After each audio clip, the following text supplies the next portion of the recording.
Um projeto de lei aprovado em primeira votação na Câmara Municipal de São Paulo tem gerado debates e dividindo opiniões. A proposta de autoria do vereador Rubinho Nunes estabelece novas regras para a realização de eventos LGBTQIA+, na capital paulista. Entre as mudanças previstas estão a proibição da participação de crianças e adolescentes em eventos que, segundo o texto, façam alusão ou fomentem práticas LGBTQIA+, além da exigência de que esses eventos ocorram apenas em espaços fechados e com controle de acesso. O projeto também veda a interdição de vias públicas para esse tipo de atividade e prevê multas que podem chegar a R$ 1 milhão em caso de descumprimento. Defensores da proposta afirmam que o objetivo é garantir a proteção de menores e estabelecer regras mais claras para a realização desses eventos. Já críticos do projeto alegam que as medidas podem restringir direitos e afetar as manifestações tradicionais da comunidade, como a Parada do Orgulho LGBT de São Paulo. Para a gente explicar os detalhes dessa proposta e os objetivos do projeto, vamos conversar hoje com o vereador e autor da proposta, Rubinho Nunes. Antes da gente chamar o vereador, eu só vou chamar um intervalo comercial para quem nos assiste nos canais da LG Channels. Continuamos aqui com a nossa programação normal para quem nos assiste no YouTube. Agora sim, a gente conversa com o vereador Rubinho Nunes. Vereador, obrigada pela gentileza de falar conosco aqui no Metrópolis. Eu queria já te perguntar o motivo da proposição desse texto. O texto é da sua relatoria e eu queria entender os motivos da proposição. Muito bom dia ao senhor. Bom dia, obrigado pelo convite. Bom dia a todos que nos assistem. O objetivo é bastante simples: garantir a dignidade e o respeito às crianças que têm a sua inocência, a sua vulnerabilidade tuteladas e garantidas pelo Estado. Qualquer evento que haja sexualização, erotização, por força do que determina o Estatuto da Criança e do Adolescente, é obrigatoriamente proibida a presença de menores. São eventos para maiores de 18 anos. Na parada LGBT, não poderia ser diferente. Quando nós pegamos o histórico do evento, as imagens dos últimos anos, nós vemos o excesso de sexualização, de vulgarização das pessoas. São homens e mulheres nus e seminus, em roupas completamente erotizadas, em um ambiente que é vertiginosamente sexualizado.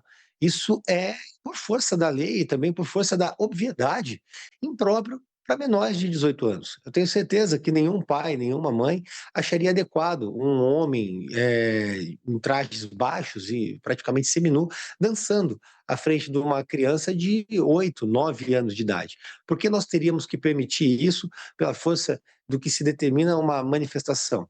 Isso não prejudicaria a essência do evento, porque o evento é essencialmente para maiores de idade. Acontece que, de uns tempos para cá, muito por força da cultura woke, passaram a integrar as crianças a esse evento e, de certa maneira, a tutelar necessariamente, inclusive, a transexualização infantil. Há um bloco que chama Crianças Trans Existem, que inclusive defende o uso de bloqueadores hormonais para crianças de 8, 9 anos de idade que sequer têm a capacidade de decidir se vão almoçar arroz e feijão, um sorvete, mas, segundo dito, teriam a capacidade e a maturidade para decidir se são ou não determinada linha sexual. Isso é completamente inadequado. E, naturalmente, a exposição desse tipo de evento, não só para as crianças, mas para todos que cercam ao redor, se torna um evento inviável. Por isso, a sugestão, né, a determinação por força da lei, que o evento seja realizado em locais fechados, até para garantir o controle de acesso por meio de catracas. Vereador, existem eventos grandes, como a Parada LGBT de São Paulo, que é a maior, se eu não me engano, a maior, talvez, da América Latina, e ela gera lucros, aí eu falo de turismo, na cidade de São Paulo. Houve essa conversa dentro da Assembleia, os vereadores também conversaram sobre a possibilidade de prejuízos na perda desse evento para São Paulo. Isso é uma preocupação? Minha parte não.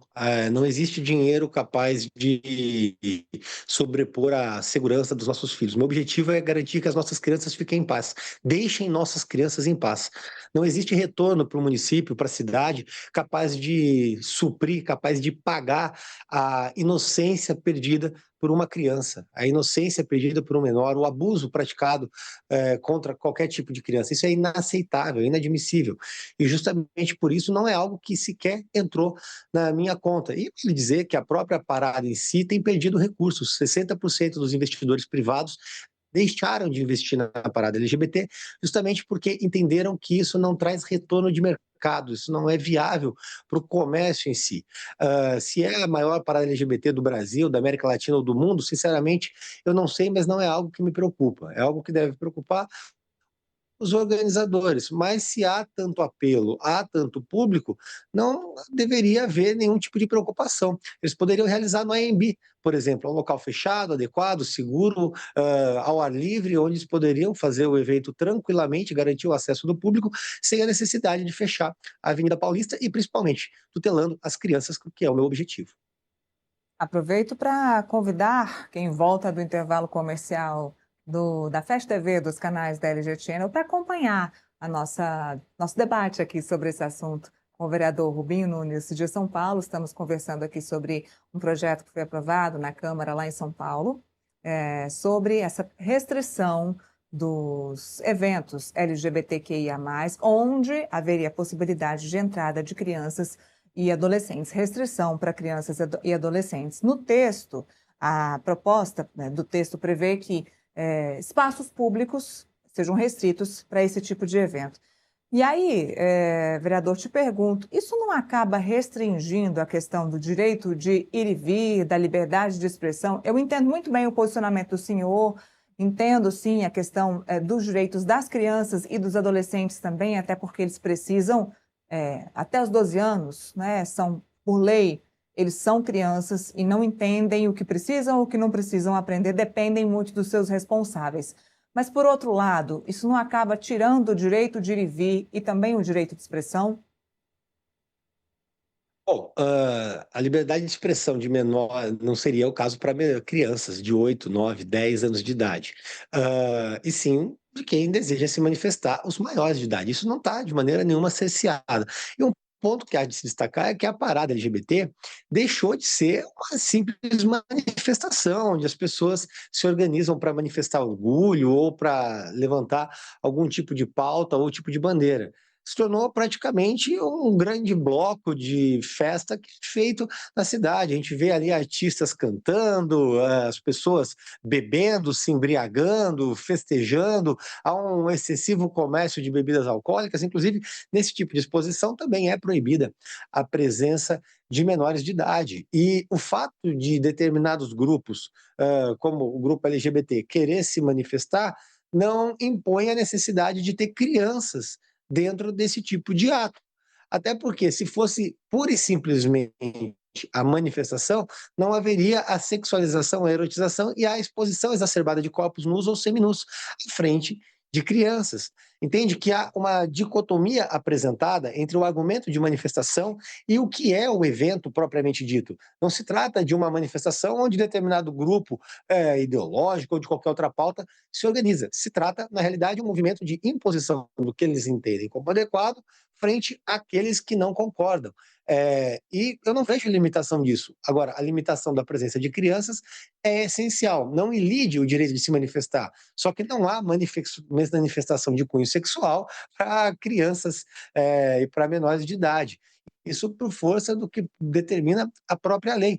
E é até curioso, porque as pessoas envolvidas, os partidos envolvidos nesse tipo de evento, defendem que sujeitos de 16 anos que eventualmente pratiquem um estupro, como aquele bárbaro que aconteceu recentemente na zona leste de São Paulo, onde 6 ou 7 adolescentes estupraram meninos de 8 e 10 anos de idade, defendem que esses agressores não sejam punidos e criminalizados como maiores de idade, mas defendem que eles possam se manifestar a título da sua sexualidade. Isso demonstra mais uma grande incoerência, uma grande hipocrisia dos participantes, e principalmente dos organizadores desse tipo de evento. Por isso, esse tipo de argumentos daqueles que são contrários não se faz razoável. E a própria liberdade de manifestação está assegurada na hipótese deles realizarem esse tipo de evento em locais fechados. Eu tenho certeza que a cobertura da imprensa em um evento realizado no AMB, por exemplo, ou Interlagos, seria a mesma que na Avenida Paulista. As pautas que eles queiram levantar, eventualmente,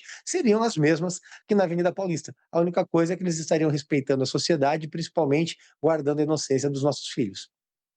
Se a gente for seguir esse mesmo princípio, então a gente vai acabar restringindo o carnaval, porque a gente tem pessoas com pouca ou nada roupa, sem roupa, com pouquíssima roupa, vendendo bebida, muita bebida alcoólica, pessoas,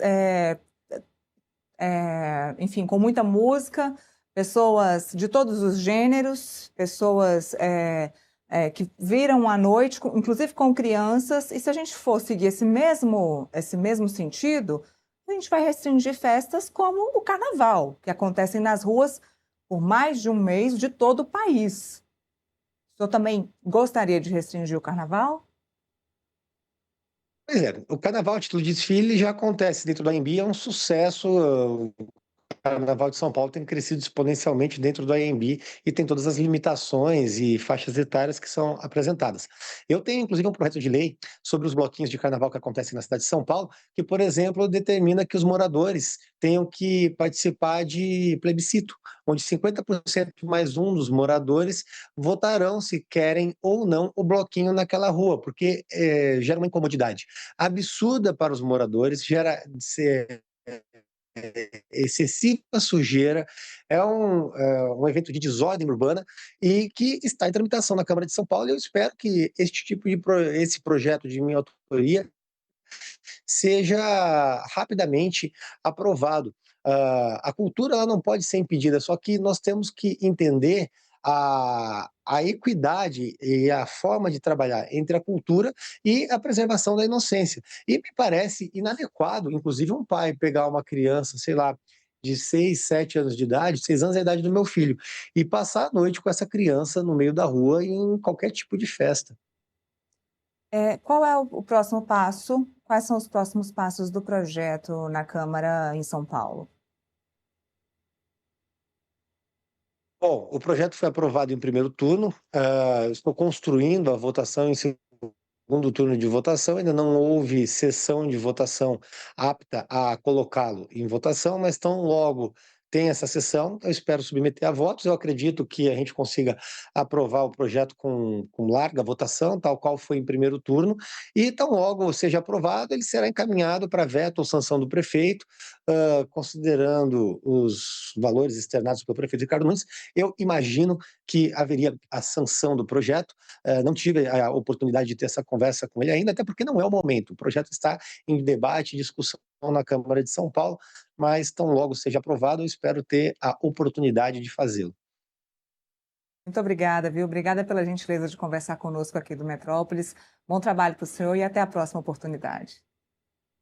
Sempre um prazer, muito obrigado pela oportunidade de falar com vocês e tenha um ótimo dia, um ótimo resto de semana.